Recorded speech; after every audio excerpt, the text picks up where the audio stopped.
जरांगे पाटलाचं आंदोलन सुरू आहे, मात्र उपमुख्यमंत्री हे आपल्या गावी दरेगावला गेले, कसं पाहता? मुख्यमंत्री असताना दरेगावला त्यांचं जाणं हे तेव्हापासूनचा एक वादग्रस्त आणि एक चर्चेचा विषय राहिला आहे। जेव्हा इथे कोणी काय ऐकत नाही किंवा एखाद्या मुद्द्यातून पळ काढायचा असतो तर ते लगेच शेतीतले त्यांचे फोटो व्हायरल होतात आणि वाटपामध्ये गडबड झाली, मुख्यमंत्रीपद मिळालं नाही तर रुसून ते दरेगावामध्ये जातात, अशी एकंदरीत महाराष्ट्रभर चर्चा आहे। मात्र तुर्तास या आंदोलनाच्या निमित्तानं दरेगावला जाण्याच्या पूर्वी मागच्या वेळेस नवी मुंबईमध्ये आपण जाऊन आंदोलकांना काय सांगितले होते, कोणतं आश्वासन दिलं होतं की ज्या आश्वासनामुळे आंदोलकांनी गुलाल उधळत हे परतले होते, ते नेमकं आपण काय सांगितलं होतं ते एकदा त्यांनी स्पष्ट करावं। आम्हालाही त्यांची आठवण या निमित्तानं त्यांना करून द्यावीशी वाटते।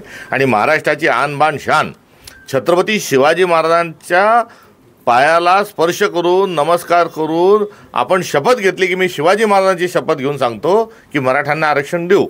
म्हणजे तुम्ही शिवाजी महाराजांची शपथ खोटी घेतली होती का?